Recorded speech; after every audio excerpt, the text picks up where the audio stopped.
Hello, good evening guys. So आज हम लोग बात करेंगे एक छोटी सी कंपनी के बारे में, एक micro cap company, Inflame appliances. So ये पहले ही बता दूं, मैं क्लियर कर दूं कि ये कोई स्टॉक रिकमेंडेशन नहीं है। बहुत छोटी कंपनी है, बहुत हाई रिस्क कंपनी है। तो आपको बहुत सोच समझ के ही डिसीजन लेना है। आपका रिसर्च खुद करना है। सो इनफ्लेम अप्लायंसेस क्या बनाती है? चिमनी बनाती है, जो किचन की चिमनियाँ होती है ना। ठीक है। आजकल जो भी नए घर बना रहे हैं उसमें हर जगह किचन में चिमनी होती है, ताकि आपका जो किचन का धुआं वगैरह है वो ठीक से वो खींच ले और गंदा ना हो किचन। तो इसके अभी के अगर फिगर्स हम लोग देखेंगे तो काफ़ी 40 का प्राइस अर्निंग रेशो है। रिटर्न ऑन इक्विटी कम है। डेट थोड़ा सा है। तो आपको एवरेज से ही लगेंगे, लेकिन प्राइस अर्निंग ग्रोथ जो रेशो है वो काफ़ी अच्छा लगेगा, 0.65। तो इस कंपनी को थोड़ा डिटेल में समझेंगे। इसका अगर चार्ट पैटर्न में देखूं तो इसमें एक रिवर्स, एक कप एंड हैंडल बना हुआ है। और इसका अगर टारगेट हम लोग देखें तो ये यहाँ से 57% और ऊपर से 36, मतलब यहाँ से और 36% का गेन दिखता है। But opportunity I think is much more than that. All time high के पास जाने की भी अपॉर्चुनिटी है। ठीक है, मतलब 300 का प्राइस डबल से भी ज़्यादा हो सकता है अगर ये जो टारगेट्स इसने दिए हुए हैं इसको अचीव कर ले। तो रेवेन्यू टारगेट्स या ग्रोथ ग्रोथ गाइडेंस क्या दिया है, तो उसको देखते हैं पहले। एक एक बार प्रोडक्ट देख लेंगे इनका। जो चिमनी वगैरह होती है वो कैसे दिखती है, इसका प्रोडक्ट देख लेंगे। तो ये चिमनियाँ है बेसिकली, राइट। तो नए घर में हर कोई लगवाता है, राइट। तो इनके पास काफ़ी सारे टाइप्स है। और इसका थोड़ा सा फाइनेंशियल एनालिसिस हम लोग कर लेते हैं। तो इनका प्रोडक्ट मिक्स देखिए, 90% of the sales is coming from chimneys. मतलब खाली चिमनी नहीं बनाते ये लोग, हॉब्स और स्टोव भी बनाते हैं बेसिकली। तो चिमनी का जो सेल्स है उसका एवरेज सेलिंग प्राइस रहता है अराउंड 5,000 to 5,500। सो एक नया प्लांट हैदराबाद में इन्होंने डाला हुआ है। ठीक है, ऑलरेडी एक पंचकुला में था, उसमें भी एक्सपांड किया है कैपेसिटी। तो हैदराबाद में जो नया प्लांट डाला हुआ है वो हायर, मतलब सेलिंग प्राइस के प्रोडक्ट्स चिमनी बेचता है। ठीक है, उसका यूटिलाइजेशन अभी कम है, 50% है। सो इनका अभी product mix 90% sales from coming from chimney and 10% from stoves and hobs. और इनका टारगेट ये है कि आगे जाके हुए चिमनी से 60% सेल्स करेंगे और रिमेनिंग सेल जो आएगा वो स्टोव से एंड हॉब से आएगा। सो कैपेसिटीज देखते हैं इनका, फैसिलिटीज। तो कैपेसिटी इनका टोटल जो रेटेड कैपेसिटी है, मतलब थियोरेटिकल जो डिजाइन कैपेसिटी जिसको बोलते हैं हम लोग, वो 6 लाख चिमनीज पर एनम है आफ्टर एक्सपांशन। मतलब ये हैदराबाद का प्लान डालने के बाद और पंचकुला में कैपेसिटी एडिशन करने के बाद 6 लाख चिमनीज पर ईयर ये बना सकते हैं। मतलब हर महीने कितना आया, 50,000 चिमनी थियोरेटिकली ये बना सकते हैं। हॉब्स का कैपेसिटी 1.2 लाख है, स्टोर्स का 3 लाख पर ईयर है। तो इसका ये लोग मैनेजमेंट बोलता है कि 90% यूटिलाइजेशन हम लोग कर सकते हैं। मतलब 9 into 6, मतलब 5.4 lakh per annum actually achievable है। ठीक है, वो नॉर्मल, मतलब रेटेड रेटेड 6 लाख है, लेकिन एक्चुअली अचीवेबल 5.4 लाख है। तो फैसिलिटी इनकी जो हैदराबाद है उसके बारे में जानते हैं कि 50% अभी यूटिलाइजेशन है इनका। अभी फिलहाल कम प्रोडक्शन है इसमें, जो रैंप अप होके 90% तक लेके जाएंगे ये 5-6 महीनों में। मतलब 31 मार्च ऑफ FY 26, मतलब 31 मार्च 2026 तक ये लेके जा सकते हैं। ठीक है। तो इनका टारगेट है कि 18 से 20 हज़ार चिमनियाँ यहाँ से बने। मतलब अभी लगभग आप बोलिए कि 8-9 हज़ार चिमनियाँ यहाँ से बन रही है।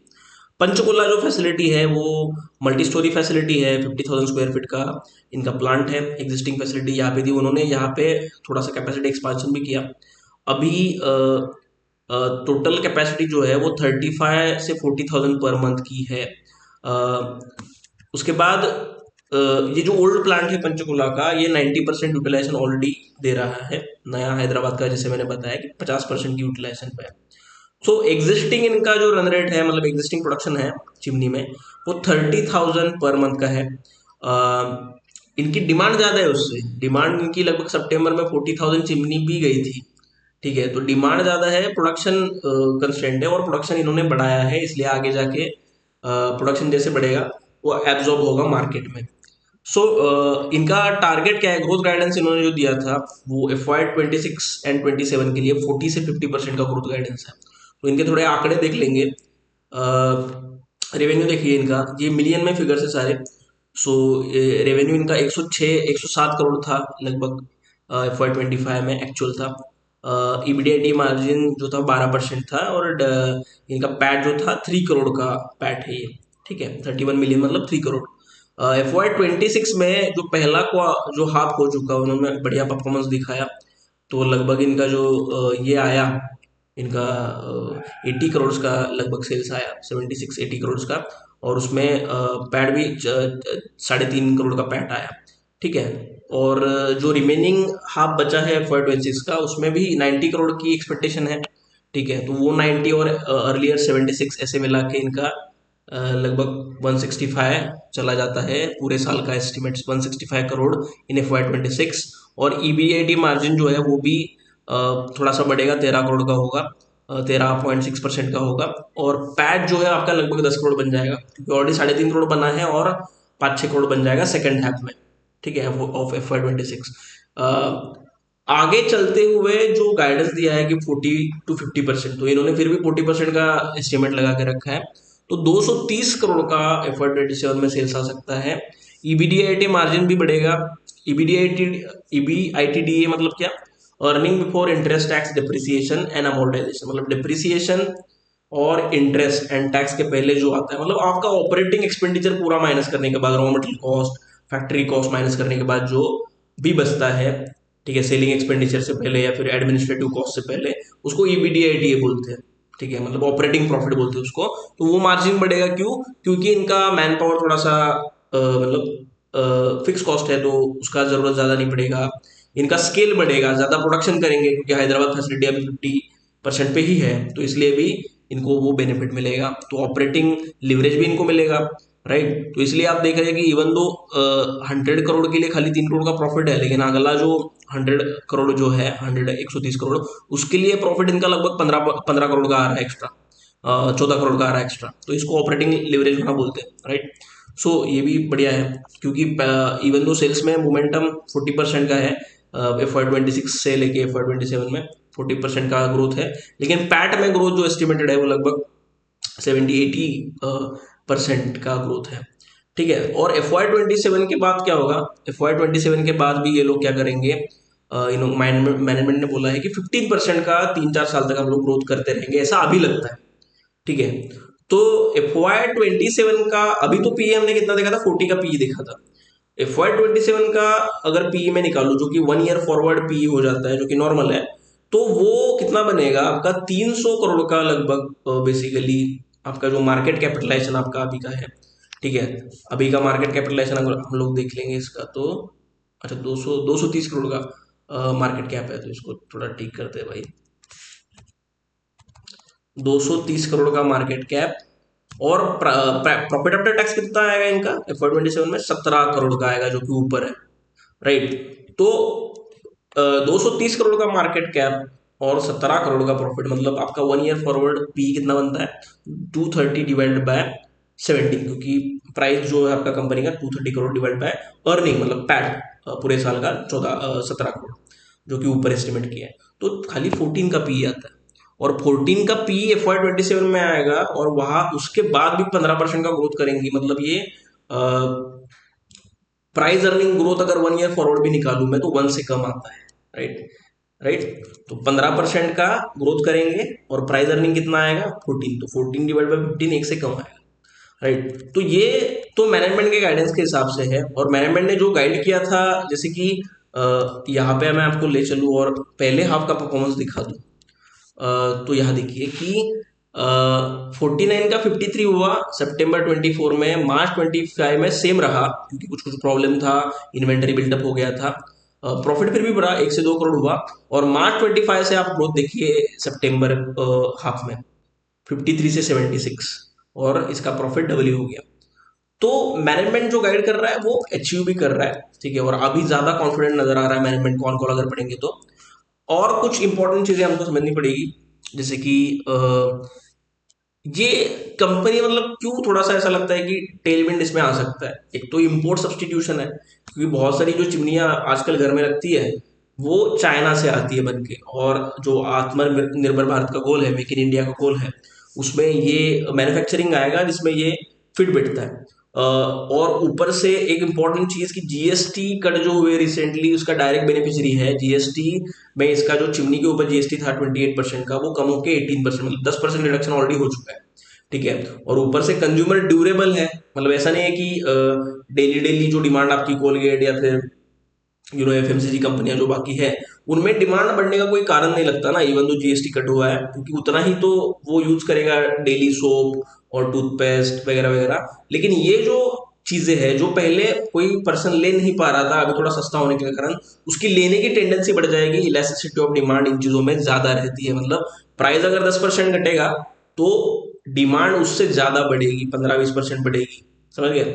और इनका क्लाइंटल भी अच्छा है, क्रॉम्पटन, हैवेल्स, आईएफबी। ठीक है, ये business to B B to B में ज़्यादा है।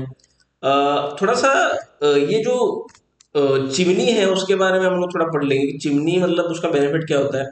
तो चिमनी जो है वो स्मोक और ऑर्डर, मतलब जो स्मेल रहता है उसको बाहर निकालती है। ठीक है। 90% ऑफ स्मोक फ्यूम्स वगैरह निकालती है। ग्रीज एंड ऑयल मैनेजमेंट, जो पीछे दीवार पे जो ऑयल लग जाता है ना, उसको भी ये कंट्रोल करती है अच्छे से। हेल्थ एंड एयर क्वालिटी घर में बढ़ाती है, improves indoor air, reduces respiratory issues, allergies. Kitchen clean रहता है, कंफर्ट रहता है, एक्सपेल्स हॉट एयर। ठीक है, जो खाना बनाने वाली घर में लेडीज होती है, या फिर कोई भी जेंट्स भी अगर बनाता है, तो उनको लिए अच्छा है, क्योंकि कंफर्टेबली वो ज़्यादा गर्मी नहीं होती इसकी वजह से।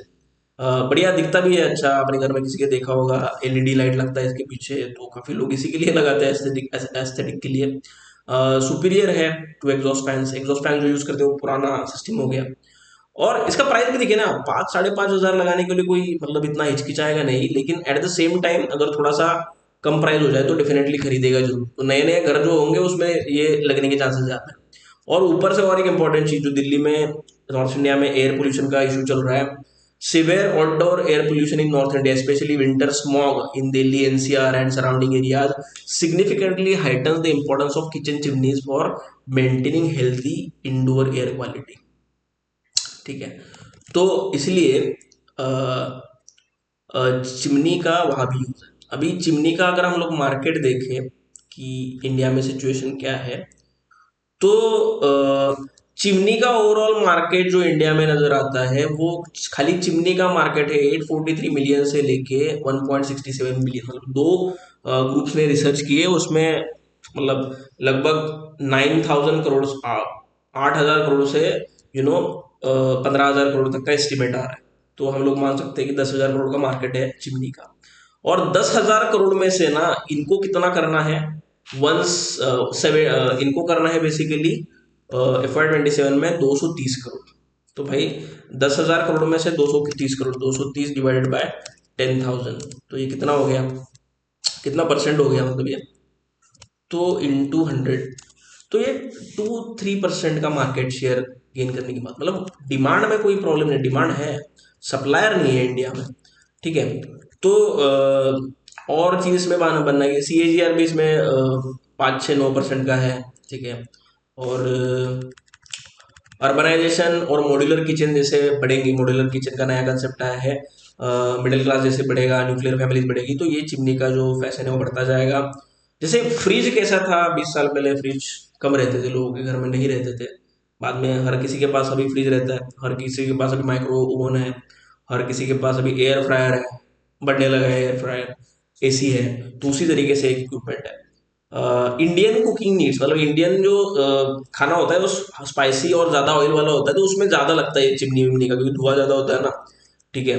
तो इसलिए पेनेट्रेशन है उसका कम है। पेनेट्रेशन मतलब क्या, कितने लोगों के पास है, तो अर्बन एरिया में जो काफी ज्यादा अर्बन एरिया है, मॉड्यूलर किचन में तो ये हमेशा रहता है, 80% पेनेट्रेशन है Tier 1-2 सिटी में, दिल्ली मुंबई एरिया में। सेमी अर्बन एरिया जैसे कोल्हापुर का जो एरिया है उसमें कम है, लेकिन बढ़ रहा है, ग्रोइंग रैपिडली, 20-30% ही है। रूरल एरियाज में तो और भी कम है। तो इसलिए बेसिकली इसमें आगे जाके बढ़ोतरी आएगी। ठीक है। तो in summary demand is booming in urban India, transforming chimneys from luxury to necessities. जैसे हर आइटम का होता है। कार पहले लग्जरी थी, अभी नेसेसिटी है। एसी पहले लग्जरी था, अभी नेसेसिटी है। फ्रिज पहले लग्जरी था, अभी नेसेसिटी है। वैसे भी इसका दिखता है। तो ये कोई फैड नहीं है, एक्चुअल यूसेज है इसका। तो इस तरीके से अच्छे से हम लोग को देखने के बाद ही पता चलता है कि अगर मैनेजमेंट जो भी बोले, 17 करोड़ का पैड भी नहीं, अगर 15 करोड़ का भी आ जाए, सपोज मैं मान लूँ कि 14 करोड़ का पैड आएगा, 15 भी छोड़ो, 14 का आएगा, या फिर 14 का आएगा, तो भी ये 16 का पी, मतलब प्राइस अर्निंग। इवन 12 का भी अगर पैड आएगा तो भी ये 19 का पी बनता है। और 19 का पी रहेगा 1 साल बाद, और इसका फिर भी ग्रोथ जो एक्सपेक्टेशन रहेगा उसके बाद 15% रहेगा, अभी ऐसा बोला है मैनेजमेंट ने। तो मुझे लगता है कि ये एक अच्छा बेट है। इसका पहले इनिशियली हमने टारगेट डिस्कस थोड़ा सा कर लिया था कि 36% यहाँ से। और आप ये देखिए ना कि जैसे इनके सेकंड क्वार्टर के रिजल्ट्स आए ना इसी दरम्यान, तो कितना ज़्यादा वॉल्यूम में इसमें खरीदारी हुई है, देखिए। ठीक है। और ऊपर गया, थोड़ा सा रिट्रेस अभी किया है। ठीक है, बॉटम में है, काफ़ी सेलिंग हुई थी इसमें बीच में, क्योंकि एफवाई मार्च का रिजल्ट बढ़िया, ये 1 साल थोड़ा सा खराब रहा इनका, राइट। तो और ऊपर से जब से ये इनिशियली ये कब मार्च 18 में आया, तो पुरानी कंपनी है, वहां से ठीक ठाक रिटर्न दिया है ये बुल रन में। लेकिन काफी नीचे भी आया था, ये लगभग 75% गिरा था। ठीक है, और अभी अगर ऊपर से मैं गिरावट देखूँ इसका, अभी भी 60% डाउन है ऊपर से। ठीक है। और इसका थोड़ा सा और एनालिसिस करेंगे, बैलेंस शीट एंगल, मतलब कौन कौन होल्डर है, बैलेंस शीट है। और इसमें कैश फ्लो पॉजिटिव भी होगा ये धीरे धीरे। ठीक है। और इसमें देखिए प्रोमोटर का 44%, और रिसेंटली कुछ कुछ बाइंग भी हुई है इसमें। ठीक है। F I I 5%, D I आई थोड़े से है। इसमें आशीष कचोलिया जो एस इन्वेस्टर है, उनका नाम भी है, लेकिन उनके नाम खाली होने से हम लोग इन्वेस्ट नहीं करेंगे, हमको रीजनिंग देखना पड़ेगा। बट ये अच्छी चीज़ है कि इनका नाम भी है यहाँ पे। तो इससे करके ना काफ़ी, मतलब ऐसा लगता है कि इसमें बेट ले सकते हैं। ठीक है। और ये तो टेक्निकल टारगेट हो गया, और एक्चुअल में तो मुझे ऐसा लगता है कि यहाँ से ये ऑल टाइम हाई भी छू सकता है, डिपेंडिंग ऑन कि कैसे परफॉर्मेंस देगा आगे ये। अगर सेल्स वगैरह अच्छा देगा, गाइडेंस के हिसाब से काम करेगा, तो बढ़िया रहेगा। ठीक है। तो आई होप आपको समझ में आया होगा किस तरीके से एक कंपनी का पूरा फंडामेंटल एनालिसिस करना है, बिजनेस मॉडल एनालिसिस करना है, और टेक्निकल एनालिसिस करना है। ठीक है। तो ये आप जरूर कमेंट कीजिए, आपका ओपिनियन शेयर कीजिए। और एक नए वीडियो के साथ मिलेंगे एक अगले हफ्ते। तो थैंक यू।